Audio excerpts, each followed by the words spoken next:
लोकसभा चुनाव को लेकर पूरे देश में इस समय चर्चाएं जोरों पर हैं। अगर प्रयागराज की बात करें तो यहां पर अपना दल एस के जो जिला अध्यक्ष हैं उनके साथ इस समय हैं और हम बात करेंगे लोकसभा चुनाव को लेकर के कि इस बार के लोकसभा चुनाव को लेकर के क्या रणनीति यहां पर रहेगी और जो दोनों सीटें हैं लोकसभा की किस तरह से जो है यहां पे कार्य होगा।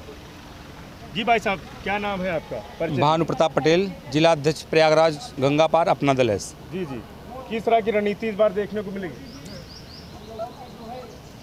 अब रणनीति तो हम लोग जो भी पार्टी बनाए हैं, अब बाकी कोई लड़ाई में नहीं है। हम लोग इस बार जैसे जो हमारी एनडीए के जो प्रत्याशी यहाँ पे हैं प्रवीण पटेल जी, वो भारी मतों से विजयी होंगे और जो हमारा नारा है अब की बार 400 पार, तो निश्चित ही हम 400 पार सीटें जीतकर एक बार पुनः भारत के यशस्वी प्रधानमंत्री नरेंद्र मोदी जी को तिबारा प्रधानमंत्री बनने को एकदम तैयार हैं।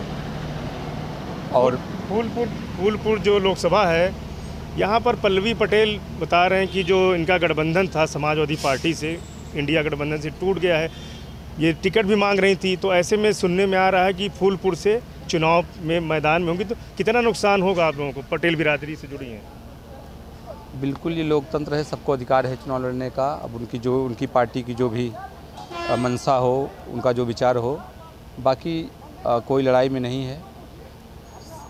यहाँ पे माननीय प्रवीण पटेल जी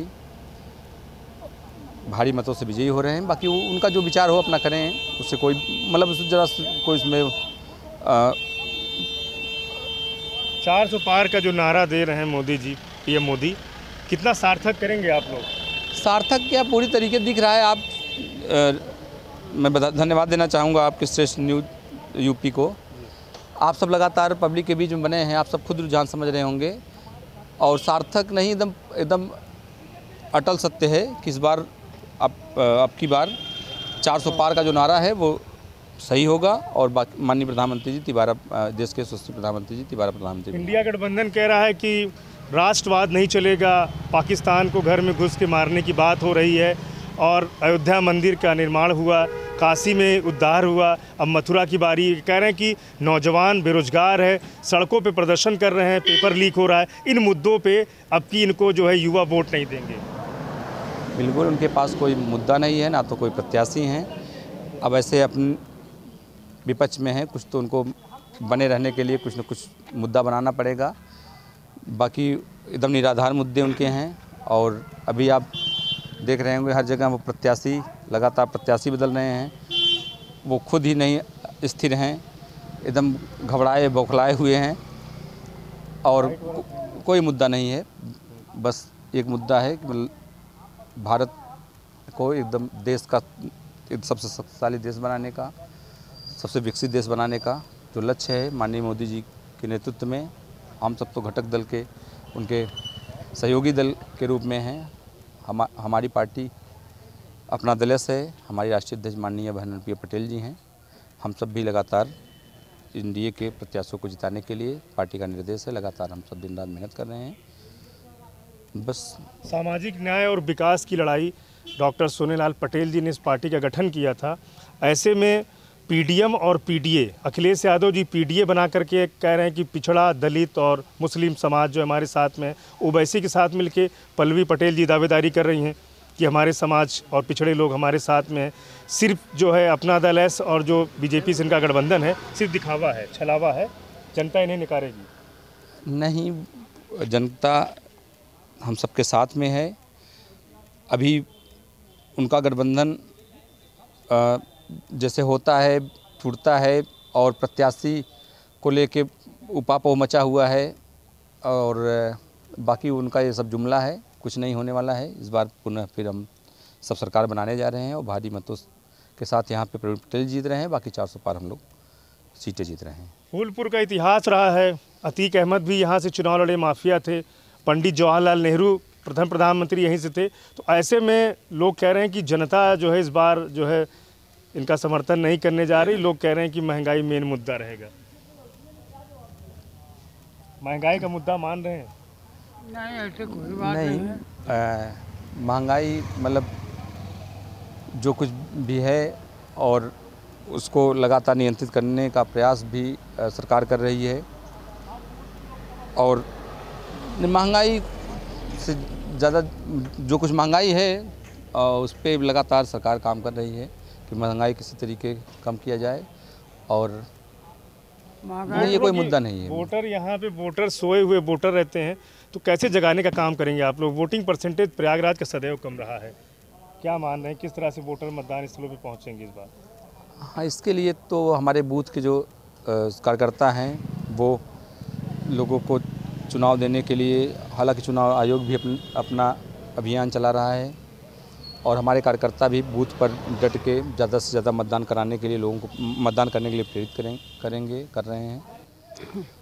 हाँ, ये बात तो है कि शहर का वोटिंग परसेंट बहुत कम रहता है, लेकिन इस बार ज़्यादा परसेंट वोट पड़ने का अनुमान लगाया जा रहा है। पटेल समाज कहते हैं कि पटेल कुर्मी समाज ये जिनके साथ होता है उनका वोट बैंक सही रहता है, तो ऐसे में क्या मान रहे हैं इस बार किस ओर रहेंगे पटेल समाज के लोग? पटेल समाज ने सर्व समाज एनडीए के साथ है और इसमें पटेल की कोई बात नहीं है, सर्व समाज हम सबके साथ में है। और चाहे जो भी समाज हो, क्योंकि ये पार्टी जातिवाद, क्षेत्रवाद और परिवारवाद से हटकर है। यह देश के निचले पायदान पर बैठे हर व्यक्ति तक हर सुविधा पहुंचाने का प्रयास किया जा रहा है। अभी आप चाहे शौचालय को देख लें, चाहे प्रधानमंत्री आवास योजना को देख लें, चाहे किसान सम्मान निधि सीधे खाते में जा रही है। अभी हाल में आप देखे होंगे कि जो कोटेदार होते हैं, जिसे लोग कहते हैं घटतौली करते हैं, उसके लिए कुछ स्पेशल सरकार द्वारा जो मशीनरी उपलब्ध कराई गई है, तो उसमें ज़रा सा भी 1 ग्राम भी मतलब घटतौली नहीं हो सकती। इसको लेकर जो भी हमारे राशन प्राप्त करने वाले जो भी उस लोग हैं, सभी लोग यही चर्चा कर रहे हैं कि अभी इसके पहले बहुत सरकारें रहती थी, लेकिन कोटेदार लोग गड़बड़ी करते थे, लेकिन इस सरकार में ऐसी व्यवस्था हो गई कि ज़रा सा भी हम लोगों को अनाज कम नहीं मिल रहा है। तो हर प्रकार से चाहे जितने सम्मान निधि जो है, किसान सम्मान निधि 6000 साल वर्ष में सीधे खाते में आ रही है, और वृद्धा पेंशन, विधवा पेंशन जो भी कुछ है सब सीधे खाते में आ रही है। इसमें ना कहीं से किसी प्रकार का कहीं घुसखोरी है। हाँ, विकास योजनाएं एकदम दिख रही हैं एकदम पूरी तरीके से। जरा सा भी कहीं से मतलब विपक्षी लोग घबराए हुए हैं, अपना कुछ मुद्दा ऊट पटांग बना के ऐसे माहौल बनाने का प्रयास कर रहे हैं, लेकिन जनता किसी की झांसे मारने वाली नहीं है। जनता एक बार पुनः फिर से एनडीए सरकार बनाने जा रही है। बिल्कुल। बसपा को लेकर क्या कह रहे हैं? बसपा भी ताल ठोक रही है प्रयागराज में, इनके भी प्रत्याशी यहाँ फूलपुर से घोषित हुए हैं, पाल समाज से हैं। तो ऐसे में पल्लवी पटेल जी भी दावा कर रही हैं कि यहाँ से जो है, क्योंकि अखिलेश जी से इनका जो है मनमुटाव हुआ, ये भी कह रही हैं अगर हम नहीं लड़ेंगे माता जी लड़ेंगी। तो कह रहे हैं कि जो पटेल बाहुल्य क्षेत्र है, ऐसे में प्रवीण पटेल जी तो लड़ रहे हैं, लेकिन ये माना जा रहा है कि जो है जो अन्य जो विपक्षी हैं, इंडिया गठबंधन है, वो दावेदारी ठोक रहे हैं कि यहाँ पे कमल नहीं खिलने देंगे। नहीं, विपक्ष अपना काम कर रहा है, हम सब अपना काम कर रहे हैं, और इसमें चाहे वो इंडिया गठबंधन हो, चाहे अभी पीडीएम की बात कर रहे हैं आप, तो सब अपना केवल अपने अस्तित्व को बचाए रखने के लिए, ज़िंदा रहने के लिए सब अपना गठजोड़ करके किसी तरीके हम राजनीति में ज़िंदा रहें, यही प्रयास कर रहे हैं। बाकी उनको चुनाव जीतने से कोई मतलब घबराए हैं, समझ रहे हैं चुनाव जीत नहीं पाएंगे। अच्छा, किसी तरीके गठबंधन करके जिंदा रहें कि राजनीति में हम सब। अच्छा, ये मान रहे चुनाव के समय ही पीडीएम और पीडीए बनाने का दिमाग में ख्याल आता है, उसके पहले नहीं आता है, ये मानते हैं? हाँ, बिल्कुल बिल्कुल। अभी जब माननीय सरकार में मुख्यमंत्री थे तब, हाँ, माननीय जब मुख्यमंत्री जी रक्षा मंत्री रहे, उस समय सैनिक विद्यालयों में आरक्षण नहीं था, नवोदय विद्यालय में आरक्षण नहीं था। जब इनकी सरकार कांग्रेस की पूर्ण बहुमत की सरकार थी, और आप सबके गठबंधन उन सबके गठबंधन से सरकार थी, तब ना नवोदय विद्यालय में आरक्षण, ना शहरी स्कूलों में आरक्षण, मेडिकल कॉलेजों में आरक्षण नहीं था, नीट में आरक्षण नहीं था। तो इसमें हम माननीय प्रधानमंत्री जी, हमारी नेता माननीय बहन अनुप्रिया पटेल जी ने आवाज़ उठाया, और उसको संज्ञान में लेते हुए माननीय नरेंद्र मोदी जी ने इन समस्त जगहों पर आरक्षण लागू करवाया। तो अब जैसे अभी जब वो सब जाति की जनगणना की बात करते हैं, जब लगातार जब सरकार में आप सब रहे हैं, उस समय जनगणना की बात ना तो कांग्रेस को ना तो सपा को याद नहीं आई। जैसा कि हमारी पार्टी की जो मुख्य एजेंडे में है, जिसकी जितनी संख्या भारी उसकी उतनी हिस्सेदारी, जिसकी हिस्सेदारी उसकी उतनी भागीदारी, तो हमारी पार्टी के मुख्य एजेंडे में है, जिस पे हमारी नेता हमेशा संसद भवन में केवल जो भी आवाज़ उठा रही है पिछले सरकार में होते हुए हमारी नेता उठा रही है, बाकी और सब तो चुप्पी साथे रहते हैं, केवल चुनाव आने पे पब्लिक के बीच में भ्रम फैलाने का काम करते हैं। बाकी ना इन्हें जाति जनगणना से मतलब है, ना किसी आरक्षण से मतलब है, बस केवल इनको फिर सत्ता सुख भोगने के लिए चल रहे हैं। बाकी उससे कुछ होने वाला नहीं है। इस बार जैसा कि मैं कई बार कह चुका हूँ, इस बार 400 पार एकदम भारी मतों से सभी सीटें हम सब जीत रहे हैं। प्रयागराज की चाहे इलाहाबाद लोकसभा सीट हो, चाहे फूलपुर लोकसभा सीट हो, चाहे आंशिक रूप से भदोही लोकसभा भी यहाँ के हंडिया और प्रतापपुर विधानसभा आती है, सभी जगह पे हम सब भारी मतों से विजय। बहुत बहुत धन्यवाद आपका।